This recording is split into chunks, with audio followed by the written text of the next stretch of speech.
Hey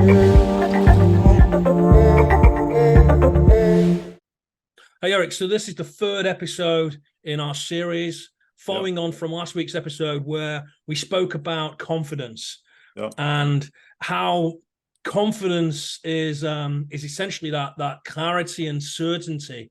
Once you kind of key your destination into the GPS, we used kind of that sat nav, we call them GPS metaphor, in terms of, once you've got that destination and that kind of goal in mind keyed in there, it gives more clarity and certainty. So today we're going to move on to the second element in basically our momentum method. And the second element is about conviction. So where confidence gave clarity, conviction for me is the catalyst for success. Yeah, I like the sound of that. Okay, good. So more on that in a moment. But first. Hello, I'm Steve. And I'm Eric. And together we are two dads with one mission. Welcome to the 𝗙 podcast.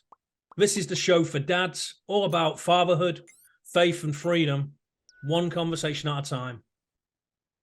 So Eric, what I mean about confidence as the catalyst for success, I mean, look, when your need to succeed is equal or more than you need to breathe, that's kind of when you've got true conviction in what you've set out, that you previously had that confidence about. And that's kind of where the confidence ties in. So where that confidence drives clarity, conviction is the catalyst for that success, and it kind of drives the initial momentum and movement, because you could have the ultimate confidence in setting your setting your destination in the dial there.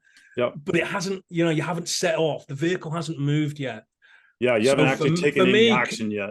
Yeah, for me, conviction is like when you put your foot on the gas. Yeah.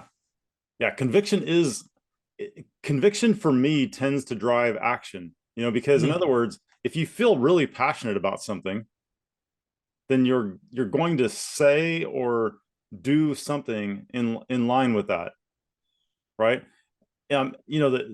The easy, a really common example is people will go see a movie and they'll fall in love with it or whatever, and they feel so almost convicted about it that they'll go tell people about it, right? And it's just that, that's a really kind of superficial expression, but when you have convictions in life, it's going to drive you to action. And so that's why this, that's why we're calling this the momentum method, because it's a like a 3-step process that drives you into motion. Definitely. Yeah, I like that that sort of metaphor there of kind of drives action. For me, it's about movement. The metaphor kind of put your foot on the gas and get that motion going. But yeah, so conviction. What is conviction? And I guess I'll describe, when I've got a conviction about something, for me, it's almost like a overwhelming internal sense of almost like unstoppable. It's like when I'm really, I've got a real conviction for something, there is nothing in the world that will stop me from getting the thing that I want. Okay. So let me interject.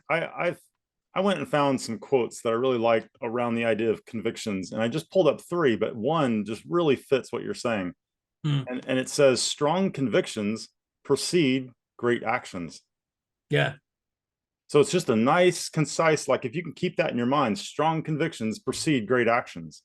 Because what's the opposite of that?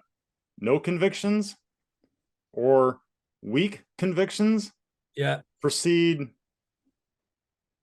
overthinking, paralysis of analysis. Yeah. Procrastination. Inaction, obviously. Procrastination.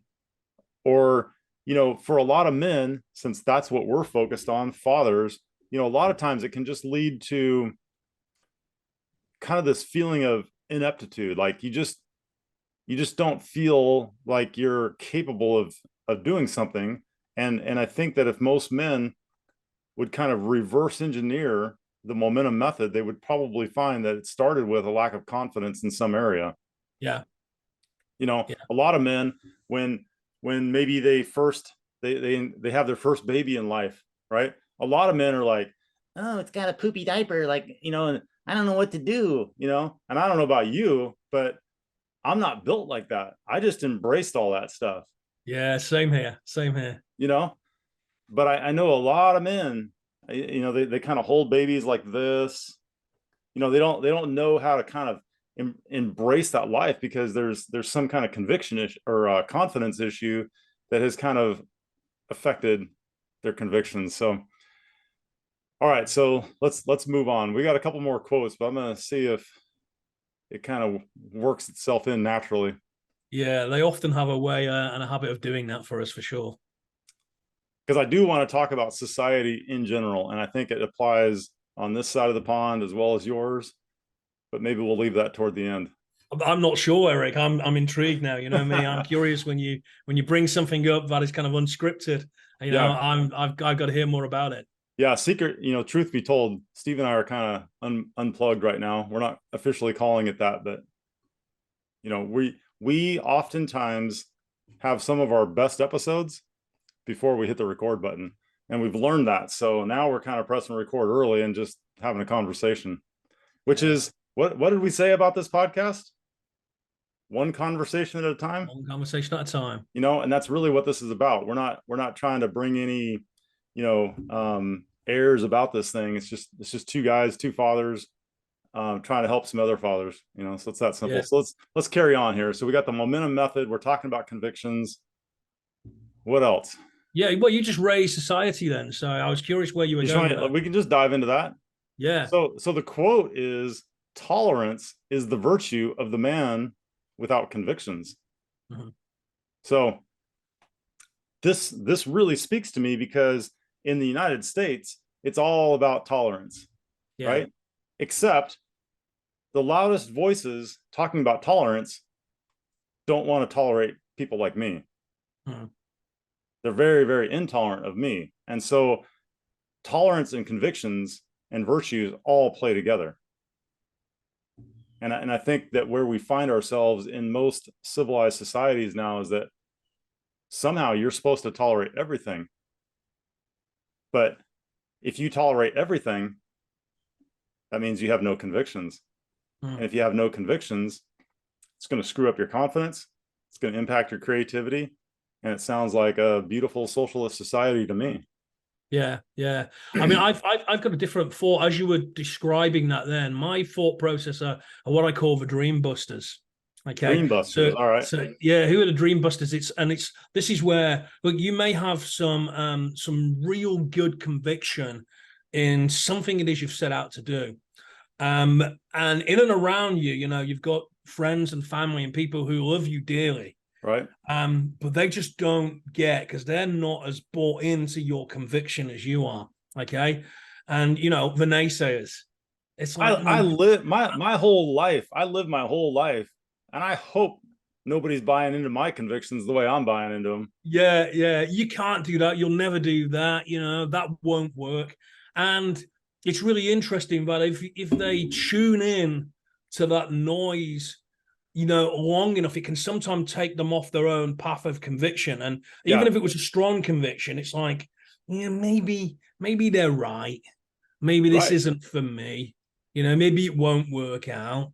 Especially when it's coming from the inside, so to speak, like your family members or, that kind of thing. They can have an impact on you in a way that nobody else can. And it's not always healthy, right? And that's the reason why I was saying that overall sort of overriding guide for me, and I can't really put it into words. It's just a sense of wellness and a sense of overwhelming conviction within. It's just when your need to succeed, I'm going to say it again, when your need to succeed is more than your need to breathe, bearing in mind we need oxygen to survive. That's the kind of conviction that we're talking about. Where I'm so glad you repeated that. I'm sorry to interrupt. I'm so glad you repeated that, because you said that earlier and I didn't quite catch it, and you were kind of on a roll, and I was like wanting you to repeat that. So say that again. Your need. Let me try to say it. Your need your need to succeed, or when your need to succeed is more than your need to breathe. that's when you'll get success. That's when you've got real conviction. That's powerful. Yeah. Because obviously it's an analogy, right? Because you can't not breathe for very long. Yeah. But it raises it to that level that when your convictions are like your very breath, well, then I think that's maybe the essence of like inspiration, right? Yeah. Yeah. Inspire, expire, in and out. And like when your convictions are just part of who you are, that's powerful stuff. No, it is. It is. And it really ties in nicely. This is a poem that I used to do corporate trainings, and I used to do, professional development type trainings on mindset and success. And every so often, I'd read this poem during a certain module of the training.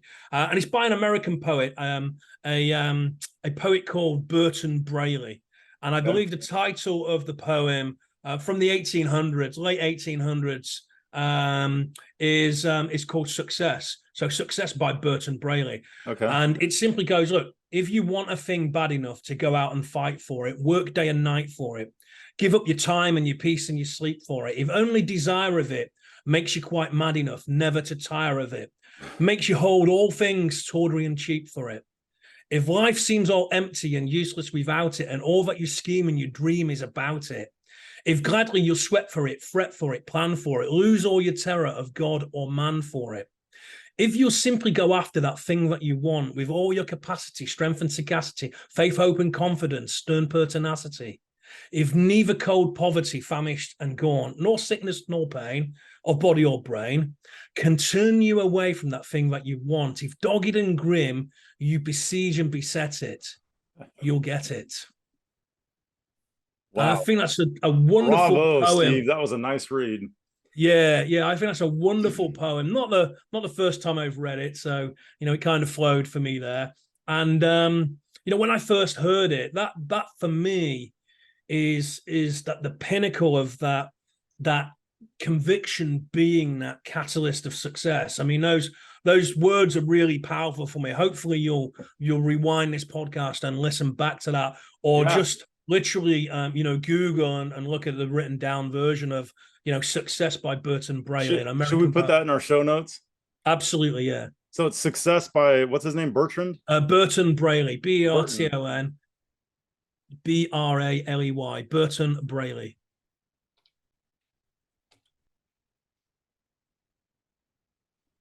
All right. Yeah, that's I love poetry, and I don't know if you and I have ever talked about it, but I've written over 200 poems, so I have kind of a thing for poetry. Oh, we've never spoken about that. Actually, that's really, really interesting, and I'm going to be a topic of a podcast for sure. It might be. Maybe I'll read some. Yeah. I think there's some that are valid for public consumption, or general. Okay, yeah, I've got it pulled up in front of me. That's a great poem, and that, man, it says so much in so few words. I love that. Okay, so I have one more quote, but you know what? I'm going to skip it. I think we should just put a bow tie on this. Yeah, for sure. Because that poem, I don't really want to take anything away from that. I think that's what we end on. It's a nice little end. Yeah. So, in terms of the momentum method, we've got those first 2 or 3 elements now. You've got that conviction, which drives, that confidence rather, that drives clarity. And then this conviction, which is this catalyst of success, which, it's getting that foot on the gas. And it'll move through to the final element, the triad as such, or completing this circle. And that's for the next episode. Perfect. So that is our next episode. It's just going to be part 4 of the same. And so we hope you tune in for that. If you need to reach us, simply go to allieddads.com and you can find all of our contact info there and some more information about us. And what do people need to do before they leave us, Steve? Listen, you will find us on all your favorite streaming channels, your favorite podcast apps and programs, and also our YouTube channel. So, simply tune in, hit those subscribe and bell buttons so that you get notified when a new episode drops. New episodes weekly on a Thursday. Hey, and if you know a guy that might be helped by the information we're laying down, feel free to share a video or share a podcast link, and that'll help us out. So, hey, Steve, it's been a great podcast. Thanks for being here. I'll see you on the next episode. All right. Take care.